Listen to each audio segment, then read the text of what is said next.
Hi everyone, I am Kapil, you are watching Kapil English world. आइए वाक्यों के प्रकार में हम तीसरा प्रकार देख लेते हैं। टाइप्स ऑफ सेंटेंसेस में हमारा है ये इंपरेटिव सेंटेंस। इंपरेटिव सेंटेंस इसका मतलब होता है आज्ञावाचक वाक्य। आज्ञावाचक वाक्य क्या होता है, आइए देख लेते हैं।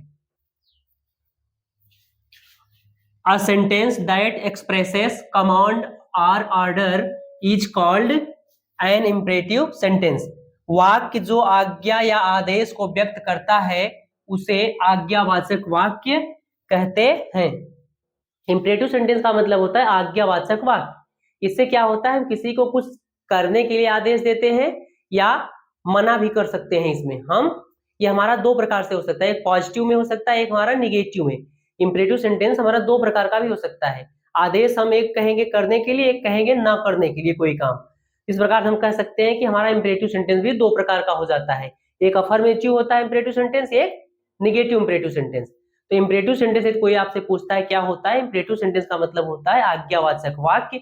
इसमें हम किसी को ऑर्डर देते हैं, कमांड करते हैं, आज्ञा देते हैं कि ये काम करो, ये क्रिया करो। तो आइए देख लेते हैं, इसके एग्जांपल से आप खुद समझ जाएंगे। ठीक, सबसे पहले हम इसके स्ट्रक्चर को देख लेते हैं। Structure of imperative sentence, V1 plus object plus other word. Cake के 2 टुकड़े करो, cut the cake in half. पहले हम वर्ब से स्टार्ट किए, फिर ऑब्जेक्ट आया, फिर अदर वर्ड आ गया। बोर्ड की ओर देखो, लुक एट द बोर्ड। झूठ मत बोलो, डोंट लाई, ये हमारा निगेटिव इंपरेटिव सेंटेंस हो गया। ये हम किसी कह रहे हैं कि झूठ मत बोलो, आज्ञा दे रहे हैं या आदेश दे रहे हैं कि झूठ मत बोलो। इस प्रकार आप जान गए होंगे कि इस प्रकार आप जान गए होंगे कि इंपरेटिव सेंटेंस किसे कहते हैं। इंपरेटिव सेंटेंस का मतलब होता है इसमें हम किसी को आज्ञा देते हैं या आदेश देते हैं कुछ करने के लिए। जिस सेंटेंस में हम कोई आज्ञा दे, आदेश दे कुछ करने के लिए, वो हमारा इंपरेटिव सेंटेंस होता है। यह हमेशा वर्ब से स्टार्ट होता है और वर्ब के बाद ऑब्जेक्ट लगा देते हैं, ऑब्जेक्ट के बाद अदर वर्ड लगा देते हैं। और इसमें हम एक चीज ध्यान देना, इसमें फुल स्टॉप का यूज करते हैं। यहाँ भी फुल स्टॉप है, यहाँ भी फुल स्टॉप है, और हिंदी सेंटेंस में हमारा फुल स्टॉप यूज होता है। ये फुल स्टॉप भी इसमें यूज होता है। ये हुआ हमारा इंपरेटिव सेंटेंस। आइए हम इसके टाइप्स देख लेते हैं, types of imperative sentence. Imperative sentence भी हमारे दो प्रकार के होते हैं। पहला हमारा अफर्मेटिव इंपरेटिव सेंटेंस है, दूसरा हमारा होता है negative imperative sentence. Affirmative imperative sentence का मतलब वह सेंटेंस जो नकारात्मक न हो, वह सेंटेंस जो नकारात्मक नहीं होगा वह अफर्मेटिव इंपरेटिव सेंटेंस कहलाएगा। एग्जांपल के माध्यम से समझ लेते हैं। तो सबसे पहले आइए हम इसका स्ट्रक्चर आपको बता दें। स्ट्रक्चर इसका होता है, ये वर्ब होता है, फर्स्ट फॉर्म, ऑब्जेक्ट होता है plus other word, dot dot dot. Example, कृपया दरवाजा बंद करें, प्लीज शट द डोर। ये हमारा क्या है, इंपरेटिव सेंटेंस है अफर्मेटिव का। लाइट बंद करो, स्विच ऑफ द लाइट, ये दूसरा हमारा सेंटेंस हो गया। खिड़की बंद करो, क्लोज द विंडो, ये हमारा तीसरा अफर्मेटिव सेंटेंस हो गया। यह तीसरा हमारा अफर्मेटिव इंपरेटिव का सेंटेंस है, जो नकारात्मक ना हो वही हमारा कहलाएगा अफर्मेटिव इंपरेटिव सेंटेंस। तो आइए नेगेटिव वाला देख लेते हैं। नेगेटिव इंपरेटिव सेंटेंस का स्ट्रक्चर, नेगेटिव का मतलब वह सेंटेंस जो नकारात्मक का भाव दे उसे हम नेगेटिव इंपरेटिव सेंटेंस कहेंगे। तो आइए देख लेते हैं इसका स्ट्रक्चर क्या होता है। यह हमेशा do plus not plus V1 plus object plus other word से स्टार्ट होगा। इसमें डू नॉट जरूर रहेगा नेगेटिव में, या डू नॉट रहेगा। अगर डू नॉट नहीं रहता है तो यहाँ नेवर का यूज हो जाएगा। जहां पे ये हमारा डू नॉट है वहां पे हम नेवर का यूज कर देंगे, जैसा कि ये तीसरे एग्जाम्पल में आप थर्ड वाले में नहीं तो ये है, ये सेकंड वाले एग्जांपल में आप देख सकते हैं। जैसे कभी हिंसा के मार्ग का सहारा मत लेना, नेवर रिसोर्ट टू वायलेंस, यहाँ नेवर से स्टार्ट हुआ है। और बाकी इसमें कृपया यहाँ खड़े मत रहो, please do not stand here, यहाँ किससे स्टार्ट हुआ, डू नॉट से। कृपया अलग से हमारा पोलाइटली वर्ड है। थर्ड हमारा है वहां मत जाओ, डोंट गो देयर, ये भी हमारा किससे स्टार्ट हुआ, डू से।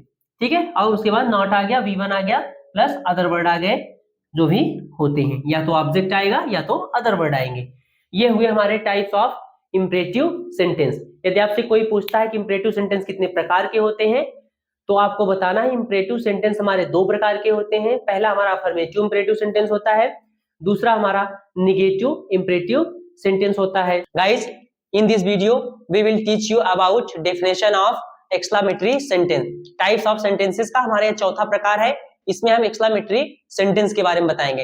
एक्सक्लेमेटरी सेंटेंस की हिंदी होती है विस्मयादिबोधक वाक्य। कहने का मतलब विस्मय, जिसमें आश्चर्य हो, ऐसा सेंटेंस जिसमें आश्चर्य व्यक्त होता हो, दुख व्यक्त होता हो, प्रसन्नता व्यक्त होती है, उसे हम विस्मयादिबोधक सेंटेंस कहते हैं। तो आइए पहले हम डेफिनेशन इंग्लिश में जान लेते हैं होते क्या है। A sentence that expresses strong feeling is called an exclamatory sentence। कहने का मतलब ऐसा वाक्य स्ट्रॉन्ग फीलिंग का मतलब तीव्र इच्छा या भावनाओं को व्यक्त करे, उसे हम एक्सक्लामेटरी सेंटेंस कहते हैं। यह हम अचानक बोलते हैं, ये पहले से हम प्लान नहीं किए रहते, हमें बोलना है अचानक। कोई चीज अगर हम देख लिए, जैसे किसी दुख को देख लिए, या कोई किसी कहीं कोई एक्सीडेंट हो गया वहां देख लिए, कोई घटना हो गई कुछ हम देख के, या कहीं कोई हम सीन देख लेते हैं, जो अचानक हमारे मन में जो वर्ड या जो शब्द आते हैं वही हमारे क्या होते हैं, एक्सक्लामेटरी वर्ड या एक्सक्लामेटरी सेंटेंस में हम इस सेंटेंस को बोलते हैं। तो कहने का मतलब यह हुआ, इस प्रकार के वाक्यों में प्रसन्नता, दुख, आश्चर्य आदि भावों का बोध होता है। ऐसे एक्सक्लामेटरी सेंटेंस जिसमें, ऐसा वाक्य जिसमें प्रसन्नता, दुख, आश्चर्य अगर हो तो उसे हम एक्सक्लामेटरी सेंटेंस कहते हैं। एक्सक्लामेटरी सेंटेंस कोई आपसे पूछे क्या होते हैं, ऐसा सेंटेंस जिसमें प्रसन्नता हो, दुख हो, आश्चर्य हो, उसे हम एक्सक्लामेटरी सेंटेंस कहते हैं। अच्छा, एक्सक्लामेटरी सेंटेंस हमारे दो तरह से शुरू होते हैं। पहला तो हम इंटरजेक्शन से शुरुआत करते हैं, इंटरजेक्शन से बोलते हैं। दूसरा हमारा एक WH कहने का मतलब व्हाट से शुरू होता है, और हमारा व्हाट से शुरू होगा, और दूसरा हमारा व्हाट से शुरू होगा और हाउ से शुरू होगा, या सच से शुरू होते हैं। देख लीजिए, एक्सक्लामेटरी सेंटेंस भी दो प्रकार से शुरू होते हैं। पहला इंटरजेक्शन से शुरू होगा, और दूसरा इंटरजेक्शन वाला वाक्य, दूसरा हमारा सच, व्हाट तथा हाउ से शुरू होने वाले वाक्य। तो इन जो एक्सक्लामेटरी सेंटेंस है हमारा, दो तरीके से हम बोल सकते हैं। एक इंटरजेक्शन से शुरुआत कर सकते हैं, या सच, व्हाट तथा हाउ से शुरू होने वाले वाक्य। आइए इंटरजेक्शन क्या होता है उसके बारे में हम जान लेते हैं। इंटरजेक्शन का मतलब होता है विस्मयादिबोधक अव्यय। दिमाग में अचानक आ जाए या सडन आ जाए, बिना सोचे समझे, बिना प्लान के आ जाता है, उसे हम इंटरजेक्शन अव्यय कहते हैं। अंग्रेजी में कुछ इंटरजेक्शन होते हैं, आइए हम उन्हें देख लेते हैं। इस सेंटेंस की सबसे बड़ी खास बात यह होती है कि ये इस सेंटेंस की जो शुरुआत होती है एक्सक्लामेटरी की, इंटरजेक्शन रहेगा, या तो इंटरजेक्शन रहेगा, या व्हाट से शुरू होगा, या तो हाउ से, या तो सच से शुरू होते हैं। तो इन्हें हम कहते हैं एक्सक्लामेटरी सेंटेंस। तो इसके अंत में एक और खास बात यह होती है कि इसके अंत में मार्क्स ऑफ एक्सक्लामेशन, ये वाला चिन्ह जरूर रहता है। तो ये हुआ हमारा एक्सक्लामेटरी सेंटेंस। आइए हम अब इंटरजेक्शन को पढ़ लेते हैं, तब पूरा डिटेल में हम आपको बताते हैं एक्सक्लामेटरी सेंटेंस क्या होते हैं। तो आइए हम अंग्रेजी के कुछ इंटरजेक्शन है उन्हें देख लेते हैं वन बाई वन करके। बाकी हम डिटेल में आपको बाद में सेपरेट से अलग वीडियो डाल के पढ़ा देंगे, यहां हम आपको बेसिक जानकारी दे रहे हैं। तो आइए इंटरजेक्शन को हम देख लेते हैं। कुछ इंटरजेक्शन यहां हम आपको बता रहे हैं, आइए देखते हैं इंटरजेक्शन क्या होते हैं। इंटरजेक्शन जिसका मतलब होता है विस्मयादिबोधक अव्यय।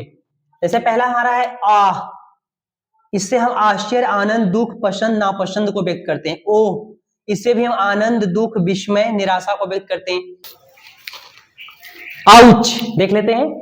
आउच का मतलब होता है अचानक दर्द होता है, उसे हम आउच कहते हैं, हमारा इंटरजेक्शन है। फाई मतलब छी होता है, यह भी इंटरजेक्शन है। वाव का मतलब अरे वाह होता है, जैसे हमारा सेंटेंस है वाव दैट इज योर कार, मतलब होता हो गया अरे वाह वह तुम्हारी कार है। हुर्रा का मतलब आनंद, हुर्रे मतलब इससे हम क्या करते हैं, आनंद को व्यक्त करते हैं। वेल डन मतलब शाबाश होता है। अलाश का मतलब दुख या तरस, जब हम अलॉस बोलते हैं तब समझ लें दुख या तरस को व्यक्त करते हैं। ये हमारे सब इंटरजेक्शन होते हैं, ये इंटरजेक्शन हुए। आइए इनसे रिलेटेड हम सेंटेंस भी देख लेते हैं जो एक्सक्लामेटरी सेंटेंस कहलाते हैं। आइए इनके कुछ हम सेंटेंस को भी देख, तो आइए एक्सक्लामेटरी सेंटेंस से रिलेटेड हम सेंटेंस देख लेते हैं जो इंटरजेक्शन से स्टार्ट होता है। तो आइए देख लेते हैं इंटरजेक्शन से स्टार्ट होने वाले। House the baby is sleeping, कहने का मतलब चुप या शांत हो जाओ, बच्चा सो रहा है। सेकंड है हमारा आउच का मतलब अचानक दर्द, हम पहले बता चुके हैं। अचानक दर्द मतलब ah you are standing on my foot, कहने का मतलब ah you are standing on my foot, मतलब दर्द हुआ, किसी को दर्द हुआ और दर्द कैसा था, कोई उसके पैर पर चढ़ा हुआ था। वो कह रहा है कि ouch you are standing on my foot, ah तुम मेरे पैर पर खड़े हो, तुम मेरे पैर पर खड़े हो। थर्ड है हमारा फाई का मतलब होता है छी, यू आर बैड बॉय, तुम खराब लड़के हो, मतलब तुम सही लड़के नहीं हो। ये सब हमारे क्या है, एक्सक्लामेटरी सेंटेंस है। नेक्स्ट है वेल डन का मतलब होता है शाबाश, मतलब होता है शाबाश। यू आर ग्रेट, तुम महान हो, बोलते हैं लोग ना वेल डन शाबाश। जो हमारा सेंटेंस का एक्सप्रेशन होता है वो एक्सक्लेमेटरी सेंटेंस में बदल जाता है थोड़ा। तो ये हमारा हुआ well done, you are great, तुम महान हो। ओ गॉड, ओ गॉड, हे भगवान। ओ गॉड का मतलब होता है हे भगवान, यह भी हमारा एक्सक्लेमेटरी सेंटेंस है क्योंकि इसके अंत में मार्क्स ऑफ एक्सक्लेमेशन यहां लगा है, यहां लगा है। तो ये हुए एक्सक्लेमेटरी सेंटेंस जो इंटरजेक्शन से शुरू होते हैं। अब आइए हम देख लेते हैं एक्सक्लेमेटरी सेंटेंस जो व्हाट और हाउ से शुरू होते हैं और सच से भी शुरू होते हैं, उन्हें भी हम एक्सक्लेमेटरी सेंटेंस कहते हैं। तो आइए इनका भी एग्जांपल हम देख लेते हैं। तो व्हाट से शुरू होने वाला सेंटेंस, एक्सक्लेमेटरी सेंटेंस जो व्हाट से शुरू हो। पहले हम इसका स्ट्रक्चर ही देख लेते हैं। व्हाट रहेगा प्लस ए रहेगा, एन रहेगा, एडजेक्टिव रहेगा, प्लस नाउन रहेगा, प्लस सब्जेक्ट रहेगा, प्लस क्रिया का फर्स्ट फॉर्म रहेगा, डॉट डॉट डॉट। ये हमारा है व्हाट से शुरू होने वाला। हाउ का स्ट्रक्चर दिखा देते हैं। हाउ से जो शुरू होता है, हाउ से शुरू होने वाला वाक्य होता है हाउ रहेगा, एडजेक्टिव रहेगा, एडवर्ब रहेगा, प्लस सब्जेक्ट रहेगा, प्लस वर्ब की first form, dot dot dot. जो यहाँ ब्रैकेट में जो चीज दिया गया है, जैसे एडजेक्टिव है यहाँ ब्रैकेट में, यहाँ ब्रैकेट में दिया गया है। सेंटेंस में जो चीज नहीं रहेगा हम उसे नहीं लिखेंगे, लेकिन जो रहेगा उसे हम जरूर लिखते हैं। अच्छा, सबसे बड़ी बात ये होती है कि व्हाट का मतलब क्या होता है सेंटेंस में। इस सेंटेंस में व्हाट का मतलब होता है कितना। इस सेंटेंस में व्हाट का मतलब होता है कितना, कितनी, कितने। और जो हाउ से शुरू होने वाला वाक्य है उसका भी मतलब होता है, जो यहाँ हाउ से शुरू हो रहा है हाउ वाला, इसमें हाउ वाले में भी हम क्या कहते हैं, हाउ का मतलब भी होता है कितना, कितनी, कितने, कितना, कितनी, कितने। ये हाउ का मतलब होता है कितना, कितनी, कितने होता है। इसका भी मतलब वही होता है, उसका भी मतलब वही होता है। तो ये अब आप जान लीजिए, जो हाउ है इसका मतलब कितना, कितनी, कितने होता है। व्हाट का भी मतलब होता है कितना, कितनी, कितने। आइए एग्जांपल देखें, हम खुद समझ आएंगे। तो पहले हाउ से शुरू होने वाला स्ट्रक्चर को हम देख लेते हैं। हाउ से शुरू होने वाला वाक्य को हम देख लेते हैं। हाउ रहेगा, एडजेक्टिव रहेगा, एडवर्ब रहेगा, प्लस सब्जेक्ट रहेगा, वी वन रहेगा।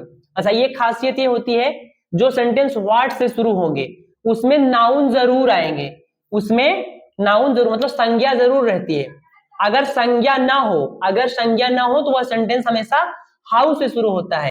अगर सेंटेंस में संज्ञा हो तो वह सेंटेंस हमेशा व्हाट से शुरू होगा। अगर संज्ञा नहीं है तो वह सेंटेंस हमेशा शुरू होगा हाउ से, जैसा कि स्ट्रक्चर आप देख सकते हैं। एग्जाम्पल के माध्यम से हम समझा सकते हैं। जैसे व्हाट एन आइडिया, इसका मतलब हुआ क्या विचार है, मतलब क्या सोच है, मतलब क्या विचार है। यहाँ क्या इसका अर्थ दे रहा है, क्या का मतलब भी कितना हुई होता है, ठीक है। हाउ लेजी यू आर, तुम कितने आलसी हो, तुम कितने आलसी हो। यहां देख लेना, हमने पहले ही बता दिया था कि हाउ लेजी यू आर। इस सेंटेंस में हमारे जो है नाउन नहीं है तो हमारा सेंटेंस शुरू हो गया हाउ से। अगर नाउन होता तो यह सेंटेंस हमारा शुरू हो जाता व्हाट से। यहाँ कोई नाउन, यहाँ लेजी मीन्स होता है आलसी, और आलसी जो हमारा क्या है, एडजेक्टिव है। अगला, हाउ ओल्ड ही इज, वह कितना बुढ़ा है, वह कितना बुढ़ा है। तो हाउ इसमें भी जो है ओल्ड जो है ये हमारा क्या है, एडजेक्टिव है। ओल्ड क्या है, एडजेक्टिव है। He is, how old he is, वह कितना बुढ़ा है। Next, what a lovely house, what a lovely house, कितना सुंदर घर है, कितना सुंदर घर है। यहाँ हाउस जो हमारा यह नाउन है इसलिए हमारे सेंटेंस की शुरुआत व्हाट से हुई है। Next, what a beautiful spectacle, कितना सुंदर दृश्य है, कितना सुंदर दृश्य है। यहाँ ये दृश्य जो है हमारा क्या है, नाउन है, इसकी इंग्लिश होती है स्पेक्टेकल, और इसलिए सेंटेंस की शुरुआत व्हाट से हुई। अगला हमारा सेंटेंस है सिक्स वाला और लास्ट वाला, such an idea. Such an idea का मतलब ऐसा विचार, सच एन आइडिया का मतलब ऐसा वैसा, ऐसा वैसा विचार। ऐसा विचार कहने का मतलब, सच एन आइडिया का मतलब होता है कि ऐसा विचार। एक्सक्लेमेटरी सेंटेंस वह होता है जिसे बोलने के लिए हम पहले से प्लानिंग नहीं किए रहते हैं, उसे हम सडनली बोलते हैं, वह हमारा एक्सक्लेमेटरी सेंटेंस होता है। जैसे ये पूरे सेंटेंस आप देख सकते हैं। यदि कोई आपसे पूछे एक्सक्लेमेटरी सेंटेंस कितने टाइप से बनाए जा सकते हैं, तो दो टाइप से बनाए जा सकते हैं। पहला, इंटरजेक्शन का यूज करके हम बना सकते हैं जिसका मतलब होता है विस्मयादिबोधक अव्यय, और दूसरा हमारा होता है व्हाट, हाउ, और सच से भी शुरू करके हम एक्सक्लेमेटरी सेंटेंस को बना सकते हैं। ये हुए हमारे एक्सक्लेमेटरी सेंटेंस, और आपको हमें उम्मीद है कि पूरा समझ में आया होगा। तो कोई आपसे पूछे एक्सक्लेमेटरी सेंटेंस क्या होता है, तो आप अब पूरी तरह से बता सकते हैं एक्सक्लेमेटरी सेंटेंस कहते किसे हैं। इसका डिटेल वीडियो हम बाद में आपको एक्सक्लेमेटरी, ऑप्टेटिव, जब हम डिटेल में ग्रामर पढ़ाएंगे, ये अभी हम बेसिक जानकारी आपको दे रहे हैं ताकि यहां से आपका बेस स्टार्ट हो जाए। जब हम आपका टेंस स्टार्ट करें ताकि कोई दिक्कत वहां न आए, कि अभी हम केवल बेसिक जानकारी आपको दे रहे हैं। एडवांस में जब हम आपको पढ़ाएंगे तो डिटेल में पढ़ाएंगे। गाइस, ये हमारा टाइप ऑफ सेंटेंसेस है, ये हमारा पांचवा और अंतिम प्रकार है जिसे हम ऑप्टेटिव सेंटेंस कहते हैं। तो आइए देख लेते हैं ऑप्टेटिव सेंटेंस होता क्या है, ऑप्टेटिव सेंटेंस कहते किसे हैं। जैसा कि लिखा गया है ऑप्टेटिव सेंटेंस। ऑप्टेटिव सेंटेंस का मतलब होता है इच्छा सूचक वाक्य। इच्छा सूचक वाक्य होता है a sentence that expresses blessing, desire, curse, willing और prayer is called an optative sentence। Hindi में देख लेते हैं। ईश्वर से प्रार्थना, इच्छा, श्राप, आशीर्वाद जिस वाक्य से व्यक्त होता है या व्यक्त होता हो उसे हम ऑप्टेटिव सेंटेंस कहते हैं। कहने का मतलब यह हुआ ऐसा वाक्य जिसमें हम ईश्वर से प्रार्थना को अपनी व्यक्त करें, या आशीर्वाद किसी को दें, या अपना जो है श्राप हम किसी को दें, उसे हम ऑप्टेटिव सेंटेंस कहते हैं, या आशीर्वाद देते हैं। ऐसे सेंटेंस जिसमें हम अपनी इच्छाओं को व्यक्त करें वही हमारा ऑप्टेटिव सेंटेंस कहलाता है। और आइए हम इसका स्ट्रक्चर देख लेते हैं। ऑप्टेटिव सेंटेंस का स्ट्रक्चर क्या होता है। यह सेंटेंस हमेशा में से स्टार्ट होता है, ज्यादातर में से स्टार्ट होगा, प्लस सब्जेक्ट होगा, V1 होगा, ऑब्जेक्ट होगा, प्लस अदर वर्ड होगा, और उसके बाद मार्क्स ऑफ एक्सक्लेमेशन होगा। इसका मतलब कि जैसे उल्टा आई होता है, एक पाई हम खींचेंगे और यहाँ नीचे हम क्या दे देंगे, एक पाई ऐसे एक बिंदी दे देंगे, ये मार्क्स ऑफ एक्सक्लेमेशन होता है। इसी से पता चलता है कि हमारा सेंटेंस ऑप्टेटिव सेंटेंस है। अदरवाइज ये सेंटेंस का अर्थ बदल जाएगा अगर यही हम नहीं लगाएंगे। तो आइए एग्जाम्पल के माध्यम से हम देख भी लेते हैं। फर्स्ट एग्जाम्पल है, भगवान तुम्हें चिरायु करे। कहने का मतलब भगवान तुम्हें लंबी आयु प्रदान करे या लंबी आयु दें। तो सबसे पहले हम मे को स्टार्ट करेंगे, मे लगाएंगे, मे, यहाँ हमारा यू, तो उसके बाद लिव लॉन्ग, ठीक है, मे यू लिव लॉन्ग, ये हम इसमें ब्लेसिंग को दिखा रहे हैं, आशीर्वाद को दिखा रहे हैं। सेंटेंस नेक्स्ट है, ईश्वर तुम्हारे घर की रक्षा करे। मे गॉड, मे गॉड मतलब यहाँ गॉड है, हमारा सब्जेक्ट का काम कर रहा है। Protect your home, protect your home, ये हमारा हम प्रेयर यहां कर रहे हैं। नेक्स्ट हमारा है, तुम्हें सफलता मिले, तुम्हें सफलता मिले, you get success, you get success, इसमें हम डिजायर को व्यक्त कर रहे हैं। अच्छा, बात ये उठ जाती है इस सेंटेंस में, क्या अगर हम मे को न यूज करें क्या यह सेंटेंस हमारा ऑप्टेटिव सेंटेंस हो सकता है? यस, जवाब होगा yes. Without may we can make optative sentence, बिना मे के भी हम ऑप्टेटिव सेंटेंस बना सकते हैं। तो आइए देख लेते हैं कैसे। अगर हम मे ना यूज करें, केवल ये मार्क्स ऑफ एक्सक्लेमेशन लास्ट में रहे, अगर हम मे यूज ना करें, लास्ट में मार्क्स ऑफ एक्सक्लेमेशन रहे, तब पर भी ये हमारा सेंटेंस ऑप्टेटिव सेंटेंस कहलाएगा। जैसे यही सेंटेंस में भगवान तुम्हें चिरायु करें, अगर मे को हम ना लगाएं, केवल कहें यू लिव लॉन्ग, इसका मतलब हो जाएगा तुम्हें लंबी उम्र मिले या तुम लंबा जियो, तब पर भी हमारा सेंटेंस ऑप्टेटिव है क्योंकि हम अपनी इच्छा को व्यक्त कर रहे हैं। तब हम मे को नहीं यूज करेंगे, केवल लिखेंगे यू लिव लॉन्ग। अगर ये कहना हुआ ईश्वर तुम्हारे घर की रक्षा करे, अगर केवल हम कहें कि ईश्वर तुम्हारे घर की रक्षा करे, तो मे को हम हटा देंगे, गॉड प्रोटेक्ट योर होम। अगला, तुम्हें सफलता मिले, यहाँ तो हम मे लगाए ही नहीं है, यू गेट सक्सेस, यहाँ मे नहीं लगा हुआ है, ये अभी ऑप्टेटिव सेंटेंस कहलाएगा। यदि हम चाहें तो यहाँ मे हम लगा भी सकते हैं। अगर हम मे लगा देंगे तो ये हो जाएगा भगवान करें, भगवान करें तुम्हें सफलता मिले, मे यू गेट सक्सेस, तब हमारा सेंटेंस पूरा इस तरह से बन जाएगा। तो कहने का मतलब हम मे लगा दें तब पर भी हमारा सेंटेंस सही होता है, अगर नहीं लगाएं तब पर भी सही होता है, लेकिन ज्यादातर इस सेंटेंस की शुरुआत हमेशा मे से ही होती है, इसलिए मे लगा दें, कोई दिक्कत नहीं होगी। और इसमें रहा, इसमें का मतलब, इसमें का मतलब क्या होता है? इसमें का मतलब होता है भगवान करें, इसमें का मतलब होता है भगवान, भगवान होता है, ठीक है।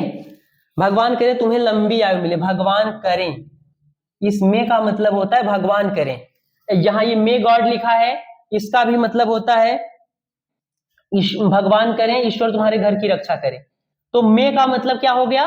भगवान करें। पहला वर्ड जो मे है, यदि यहां समझना है मे का मीनिंग क्या होता है, मे का मतलब होता है भगवान करें। आइए 2-3 एग्जाम्पल और हम देख लेते हैं। तो आइए देख लेते हैं 2 एग्जाम्पल और। चौथा एग्जाम्पल हमारा है भगवान करे वह असफल हो। भगवान करे वह असफल हो, इसका मतलब होगा मे ही गेट फेल, मे ही गेट फेल, या तो ये होगा या तो हम यहाँ मे ही फेल केवल लिख दे, तब पर भी हमारा सेंटेंस सही होता है, क्योंकि फेल का मतलब होता है असफल होना, असफल ये नाउन और वर्ब दोनों का काम करता है। अगर हम गेट नहीं लगाएंगे तब पर हमारा सेंटेंस सही हो जाता है। ठीक, आइए अगला 5वां देख लेते हैं। तुम आईएएस बन जाओ, तुम आईएएस बन जाओ, may you become an IAS. इसका मतलब हो गया कि भगवान करे तुम आईएएस बन जाओ, और यहां हम भगवान करे वह असफल हो, यहां हम श्राप दे रहे हैं। क्या दे रहे हैं? श्राप। यहां कर्स हम दिखा रहे हैं। ठीक है, मे ही गेट फेल। तो ये हमारा हुआ ऑप्टेटिव सेंटेंस। ऑप्टेटिव सेंटेंस यदि आपसे कोई पूछता है क्या होता है, ऑप्टेटिव सेंटेंस आपको बताना है जिसका मतलब होता है इच्छा सूचक वाक्य या इच्छावाचक वाक्य। ऐसे वाक्य जिससे हम अपनी इच्छा को व्यक्त करते हैं उसे हम इच्छा सूचक वाक्य कहते हैं। और ये सेंटेंस की शुरुआत हमेशा मे से होती है। मे के बाद हम तुरंत सब्जेक्ट लगा देते हैं, सब्जेक्ट के बाद हम तुरंत वर्ब लगा देते हैं, वर्ब के बाद ऑब्जेक्ट लगा देते हैं, उसके बाद हम अदर वर्ड जो भी बचे लगा देते हैं। इसके अंत में हमेशा मार्क्स ऑफ एक्सक्लेमेशन जरूर होता है। Thanks for watching the video.